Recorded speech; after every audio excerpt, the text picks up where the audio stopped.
আপনি আমার শিক্ষক, আপনি আমার সাথে কি করছেন? একবার ভেবে দেখেছেন?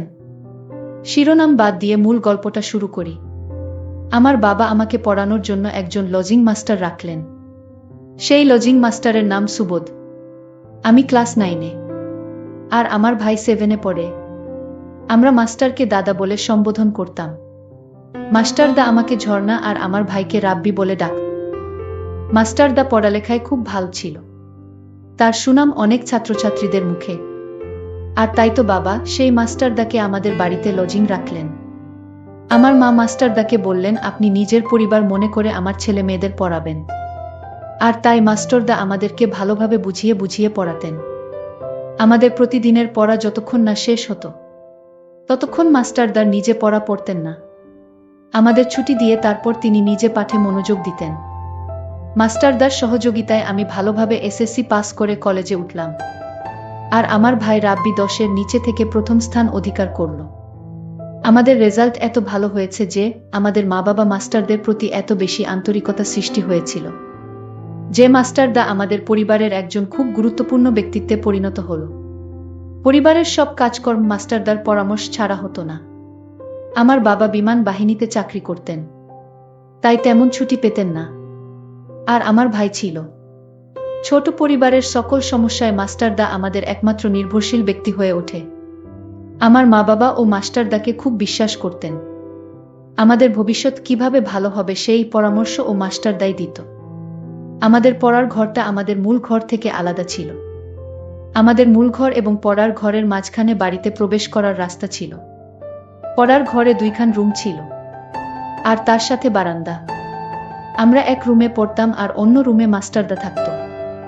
আমি আর মাস্টারদা মুখোমুখি বসতাম, আর আমার ভাই আমার ডান পাশে এবং মাস্টার বাম পাশে বসে পড়ত। কলেজের পড়া একটু কঠিন হওয়ায় একদিন আমার পড়া কিছুতেই মুখস্থ হচ্ছিল না। মাস্টারদা আমাকে বকাবকি করছিলেন আর বলছিলেন সারা রাত বসে থাকবে যতক্ষণ না পড়া শেষ হয়। আমার ভাইয়ের পড়া যখন শেষ, কিন্তু আমার জন্য তাকে বসিয়ে রেখেছে, তখন আমার বাবা বাড়িতে ছিল। মাস্টারদার বকাবকি দেখে আমার ভাইকে বল, রাব্বি তুমি চলে এসো, তোমার দিদির লেখাপড়া এখনো শেষ হয়নি, তাই তোমার দিদি পড়ুক। বাবার কথা শুনে ভাইরা মাস্টারদাকে বলল, তাহলে আমি আজকে যাই মাস্টারদা। মাস্টারদা তাকে ছুটি দিল। আমাকে আরো 3 ঘন্টা ধরে রেখে সম্পূর্ণ পড়া আদায় করে ছুটি দিল। আসলে মাস্টারদার অন্য উদ্দেশ্য আছে মনে হয়। যদি অন্য উদ্দেশ্য না থাকতো তাহলে মাস্টারদা আমায় এত ভালো করে পড়ায় কেন? আর পড়া শেষ হয়ে গেলেও আমায় বসিয়ে রাখে। পড়া সঠিকভাবে আদায় করলেও মাস্টারদা বলতো হয় নাই, আরো ভালো করে এখানে বসে পড়া শিখে তারপর ছুটি হবে তোমার। মাস্টারদার কথা মা বাবা অনেক বিশ্বাস করত। মাস্টারদা যা বলবে তাই হবে। মাস্টারদার কথা ছাড়া আমার মা বাবা কিছু করতেন না, এতটাই বিশ্বাস করতে। আর সেই বিশ্বাসের উপর আঘাত করল মাস্টারদা। যাই হোক, সকালে বাবা আর মাস্টার একসাথে ব্রেকফাস্ট করার সময় বাবা মাস্টারদাকে বললেন, সুবোধ দেখো, তুমি আমার ছেলের মতো, তুমি আমার ছেলের মতো কোনো প্রকার লজ্জা শরম করবে না। মেয়ের পড়া শেষ হয়নি বলে রাব্বিকেও ধরে রাখবে না, তাহলে রাব্বির তাড়াতাড়ি শেখার আগ্রহটা নষ্ট হয়ে যাবে। ঝর্ণার পড়া ভারী, সেটা আমি বুঝি। যতক্ষণ সময় লাগে লাগুক, ওর পড়াশোনা শেষ না হওয়া পর্যন্ত ছুটি দেবে না। প্রয়োজনে সারা রাত লাগুক, তুমি তাই করবে, তোমার সংকোচ করার দরকার নেই। মাস্টারদা বল, হ্যাঁ কাকা বলে মিটিমিটি হাসছিল। বাবার ছুটি শেষে কাজে চলে গেলেন। একদিন আমি ইংরেজি বড় একটা রচনা পড়ছিলাম। একটি রচনা কিছুতেই মুখস্থ হচ্ছিল না। রাত 11টা নাগাদ আমার ভাইকে ছুটি দিয়ে দিলেন। আমি পড়তে লাগলাম। হঠাৎ মাস্টারদার একটি পা আমার পায়ে লেগে গেল। আমি ভাবলাম গুরুজনের পায়ে পা লাগিয়ে দিয়েছি, তাই তাড়াতাড়ি সরিয়ে নিলাম এবং প্রণাম করে নিলাম। মাস্টারদা উৎসাহ দিয়ে আমার মাথায় হাত দিয়ে দোয়া করলেন আর বললেন, লক্ষ্মী মেয়ের মতো কাজ করেছ। তবে একটা কথা মনে রাখবে, যার সাথে ভুলভাবে খারাপ আচরণ করবে তার কাছে সাথে সাথে ক্ষমা চেয়ে নিবে, তাহলে দেখবে তুমি একদিন অনেক বড় হবে, তোমায় কেউ পিছনে ফেলতে পারবে না। আমি বললাম, হ্যাঁ দাদা ঠিক আছে। আমি মাস্টারদাকে দেখলাম আমার প্রতি এক অন্যরকম দৃষ্টিতে তাকিয়ে আছে। মাস্টারদা আমার দিকে এমনভাবে তাকিয়ে আছে আমি পড়তে পারছি না। আমার কণ্ঠরোধ হয়ে আসছে, গলাটা ভাঙা ভাঙা হয়ে গেছে। পড়ার দিকে একটু মনোযোগ দিতে পারছিলাম না। তারপরও সহ্য করে বসেছিলাম। আমি মাস্টারদাকে প্রশ্ন করলাম, আপনি এভাবে তাকিয়ে কি দেখছেন? আমি তোমার মাঝে এমন কিছু দেখেছি যা শুধু দেখা যায় বলা যায় না। মাস্টারদার কথা আমি কিছুই বুঝিনি। আমি অবাক হয়ে গেলাম। আমি মাস্টারদাকে বললাম, আজ আমি পড়ব না, আমি চলে যাই। মাস্টারদার তাকানো আমার কাছে কেমন যেন অদ্ভুত লাগছে। সেদিনের মতো মাস্টারদা পড়া শেষ করল। সেদিন আমার পড়া শেষ না হলেও আমাদের দুজনকে একসাথে ছুটি দিয়ে দিল। মাস্টারের নজরটা আমার কাছে কেমন জানি মনে হলো। পরের দিন ছিল সাপ্তাহিক ছুটির দিন। সকালে যথারীতি আমরা দুই ভাইবোন পড়তে বসলাম। আমার কেমন যেন লজ্জা লজ্জা লাগছিল। মাঝে মাঝে মুচকি হাসি আসছিল। আমার ভাই একবার বলেই ফেল, দিদি হাসছিস কেন? আমি তাকে ধমক দিলাম। সাথে সাথে মাস্টার তাও একটু থামতে রাব্বির কথা বন্ধ করে দিল। আমি হাঁপিয়ে বাঁচলাম। এর মধ্যেই আমার কলমের কালি শেষ। আর কলম ছিল না।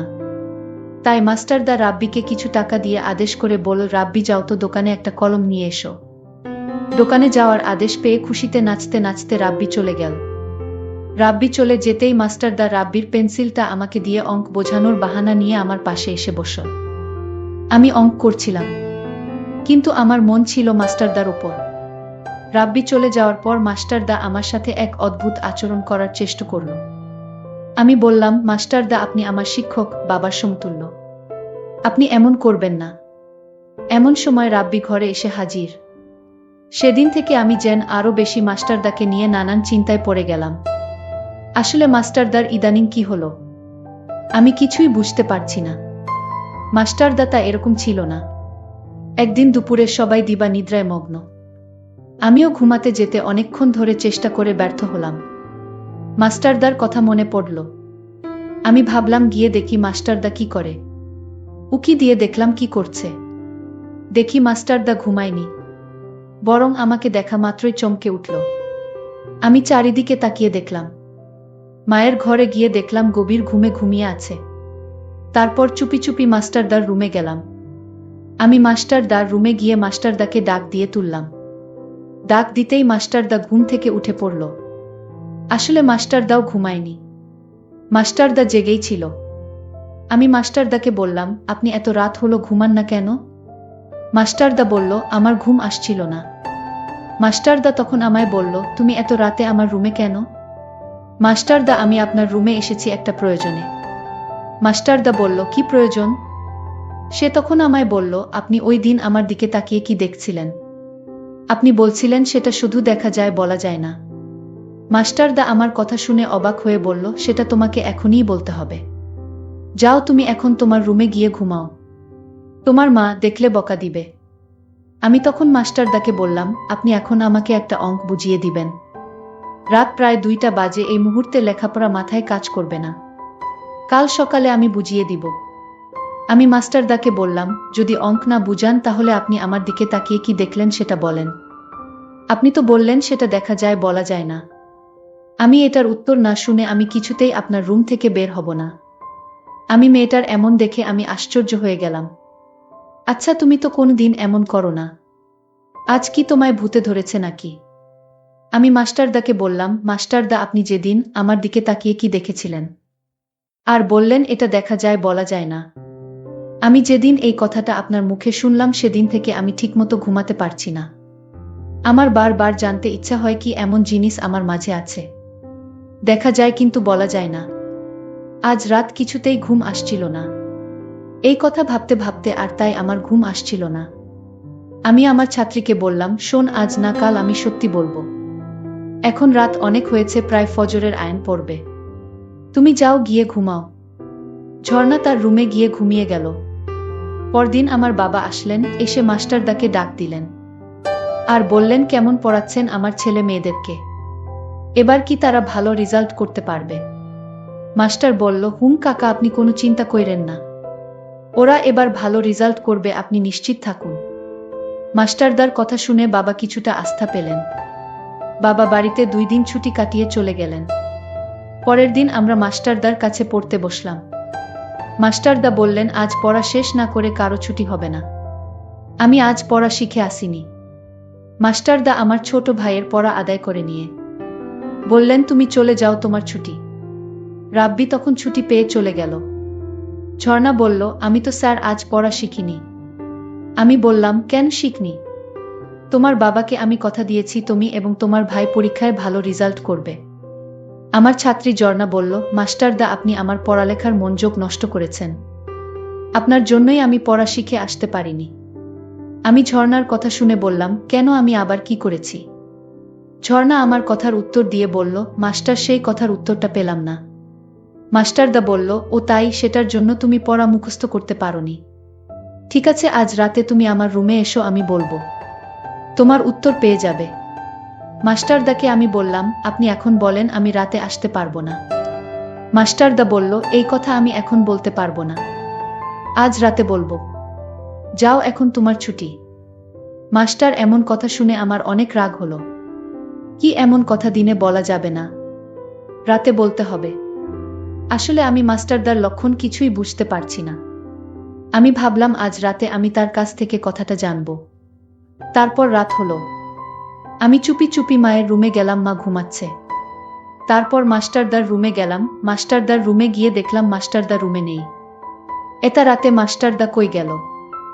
আমি মাস্টারদার রুমটা ভালো করে খুঁজে দেখলাম মাস্টারদা রুমে নেই। কোথায় গেল এত রাতে? তারপর আমি মাস্টারদার রুম থেকে বের হয়ে গেলাম, বাথরুমের দিকে গেলাম, সেখানেও খুঁজে পেলাম না। আমি মাস্টারদাকে ডাক দিলাম, সুবোধ দাদা, আপনি কোথায় গেলেন? আমি খুঁজে না পেয়ে মায়ের রুমে গেলাম। মাকে ডাক দিয়ে বললাম, মা, মাস্টারদা কোথায় গেল? মা বলল, কি বলিস, মাস্টারদা তো কোথাও যাওয়ার কথা না, বাহিরে গেট লক করা। হঠাৎ মনে পড়ল ছোট ভাই রাব্বির রুমটা চেক করার বাকি। তারপর রাব্বির রুমে গেলাম। তারপর রাব্বির রুমে গিয়ে দেখলাম মাস্টারদা রাব্বির ঘরে লাশ হয়ে পড়ে আছেন। আমি তা দেখে চমকে উঠলাম। আমি মাকে বললাম, কি হলো এটা? আমি তো কিছুই বুঝলাম না। মাস্টারদার শরীরে কোনো আঘাত নেই, তাহলে মরল কি করে? আমার ছোট ভাইটা বিছানা থেকে উঠে বলল, আমি সব জানি, মাস্টারদা কিভাবে মারা গেছে। রাব্বিকে জিজ্ঞেস করলাম, কিভাবে মারা গেছে বল। রাব্বি তখন যা বলেছিল তা শুনে আমার আত্মাটা কেঁপে উঠল। রাব্বি বলল, মাস্টারদা মরার আগে আমার রুমে এসে আমায় ডাক দিয়ে বলল আমি দরজাটা খুলতে। আমি দরজাটা খুলে দিতেই মাস্টারদা আমার রুমে আসলো। তারপর আমায় বলল, আজ আমার মেয়ের আত্মা কিছুতেই আমায় ছাড়বে না, আমাকে আজ মেরেই ফেলবে। মাস্টারদাকে আমি বললাম, কই আপনার মেয়ে? মাস্টারদা বলল, আমি দেখতে পাচ্ছি, তুই দেখতে পারবি না। তুই তোর আপুকে বলিস। আমি তোর আপুর দিকে তাকিয়ে থাকতাম, কারণ তোর আপুর চেহারায় আমার মেয়ের আত্মাকে দেখতে পেতাম। আমার মেয়ে আমায় ইশারায় বলতো, এটা কাউকে বলা যাবে না, তুমি আমায় দেখতে পারবে কিন্তু কাউকে বলা যাবে না। আমি যখন ঝর্ণার দিকে তাকিয়ে থাকতাম, তখন ঝর্ণার চেহারায় আমার মেয়ের আত্মার ছবি দেখতে পেতাম। আর আমি যখন সিদ্ধান্ত নিলাম আজ ঝর্ণাকে বলে দিব আমি তার দিকে তাকিয়ে কি দেখতাম, কিন্তু আমার মেয়ে বারণ ছিল এই কথাটা না বলার জন্য। আমি আমার মেয়ের আত্মাকে বলেছিলাম, আমি ঝর্ণাকে মিথ্যা কিছু বলতে পারবো না। এই কথার জন্য আমার মেয়ের আত্মা আজ আমাকে মারতে আসলো, আজ আমার জানটাও কেড়ে নিবে। আমি রাব্বিকে বললাম, এটা তুই কি করে জানলি? রাব্বি বলল, মাস্টারদা রাতে ভয় পেয়ে আমার রুমে চলে আসছিল, আর আমার হাতে একটা চিঠি দিয়ে বলল, এটা তোর আপুকে পড়ে শোনিস। আর আমি চিঠিতে পড়ে তা জানতে পারলাম, মৃত্যুর আগে আমার সাথে সব বলে গেছেন আপু। আমি এখন বুঝতে পারলাম মাস্টারদা কেন আমার দিকে তাকিয়ে থাকতো। আজকের গল্পটি এখানেই শেষ করলাম। ভালো লাগলে চ্যানেলটি সাবস্ক্রাইব করে পাশে থাকবেন। ধন্যবাদ।